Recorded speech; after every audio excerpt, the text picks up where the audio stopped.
በቀደሙት የመንግስት አስተዳደር ችላ የተባለችና እንደ ዕድሜዋ ያለማች ነች ይሏታል የከተማዋ ነዋሪዎች። ደብረታቦር ከተማ በአማራ ክልል ደቡብ ጎንደር ዞን ከክልሉ ዋና ከተማ ባህር ዳር በ102 ኪሎ ሜትር ርቀት ላይ ትገኛለች።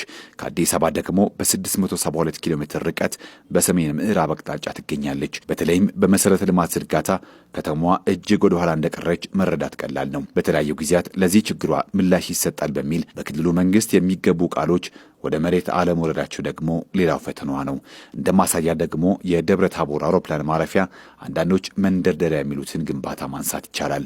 ከ2 ዓመታት በፊት በወቅቱ የአማራ ብሔራዊ ክልላዊ መንግስት ፕሬዝዳንት የነበሩት ተመስገን ጥሩነህ በደብረ ታቦር ከተማ አጼ ኃይለ ሥላሴ ዘመን ጀምሮ አገልግሎት ሲሰጥ የነበረውና ላለፉት በርካታ ዓመታት ይህ አገልግሎት ሳይሰጥ የቆየውን ዕድሜ ጠገቡን የደብረ ታቦር አውሮፕላን ማረፊያ ስራ ለማስጀመር በሚል ወደ ደብረ ታቦር አምርተው ነበር።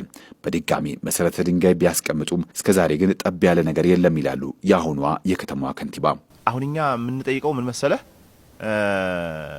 የምንጠይቅበት ምክንያታዊ ሆነን ነው። ምክንያታዊ የሆንበት ዋናው ነገር ምንድነው? ደብረ ታቦር ከተማ ላይ በአጼ ኃይለ ሥላሴ አውሮፕላን ማረፊያ ነበር። ያርፍበታል፣ ህዝብ ይገለገልበታል። አሁን ህዝብ ሲገለገልበት የቆየ ነው፣ ቆመ መሀል ላይ።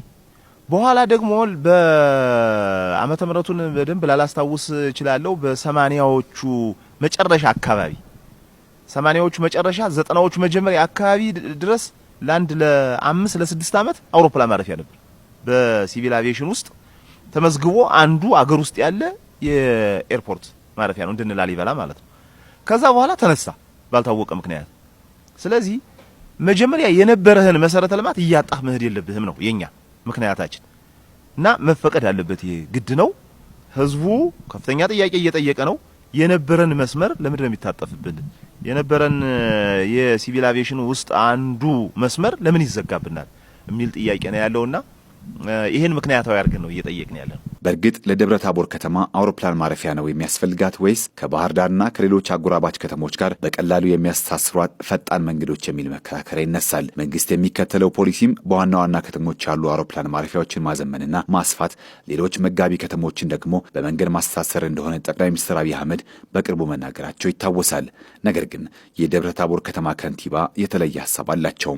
ከተማዋ ላይ እንግዲህ ያው ትራንስፖርትን ታውቁታላችሁ፣ ፈጣን አገልግሎት ነው የሚሰጠው። በነገራችን ላይ ኤርፖርት የኢንዱስትሪ ፍሰቱ በጣም ይጨምራል። ለምሳሌ አሁን ይህ አካባቢን ብታዩት ለአበባ ምርት በጣም የተመቸ የአየር ጸባይ ነው ያለው። የመሬቱ ፖቴንሻል በራሱ ለአበባ ምርት በጣም የተመቸ ነው። የአውሮፕላን መስመር ጉዞ ቢኖረው የአበባ ምርትን ደግሞ ታውቁታላችሁ ምን ያክል የሰው ኃይል እንደሚይዝ። 2 የአበባ ምርት ፕሮጀክቶች ቢኖሩ ግማሽ የሚሆነውን የደብረ ታቦር ስራ አጥ ወጣት እንዳለ ይዙታል፣ 2 ብቻ ብናይ። ስለዚህ የኢኮኖሚ እንቅስቃሴው በጣም ፈጣን ነው። የቱሪዝም ፍሰቱ ኢቭን አሁን ከላሊበላ ቆዩ አንድ ማስተሳሰር ያለብን ከላሊበላ የቆዩ ቱሪስቶች ይሄና ኤሪያ እዚህ አካባቢ በጣም በርካታ የቱሪስት መዳረሻ መስህብ ቦታዎች አሉ። የአፄ ቴዎድሮስ መድፍ ያሰሩበት ነው። እንግዲህ ይሄ እንግዲህ በአፍሪካ የመጀመሪያ መድፍ የተሰራበት ማለት ነው። ቀልጦ ከአካባቢ ብረት የተሰራ ይሄ በጣም ትልቅ ታሪክ ነው። ግን ይመጡና የውጭ ሀገር ቱሪስቶቹ አክሰሰብል አይደለም፣ እንዴት ጓደኞቻችን እናምጣቸው እያሉ ነው። አዎና ለዚህ ፍሰት በጣምና ለቱሪዝም ፍሰቱ ከፍተኛ ቫልዩ ነበረው። ቀደም ሲል በተገባው ቃል መሰረት የአካባቢው ማህበረሰብ በተለይ ደግሞ ነጋዴዎች ያላቸውን በማሰባሰብ ለኤርፖርቱ ስፍራ በማዘጋጀትና የጠረጋ ስራ ቢሰራም የተገባው ቃል አልተፈጸመም የሚሉት ከንቲባው ከዚህ በኋላም የቀረው የመንግስት ውሳኔ የሚጠይቅ ነው ይላሉ።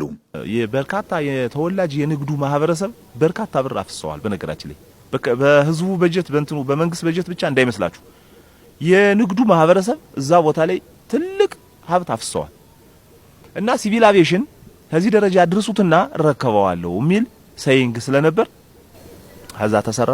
ሲቪል አቪዬሽን ኤርፖርቱን ሳይረከበው ቀረና ትንሽ እንደዚህ አይነት ችግር ገጥሞናል። እንግዲህ እየተነጋገርን ነው።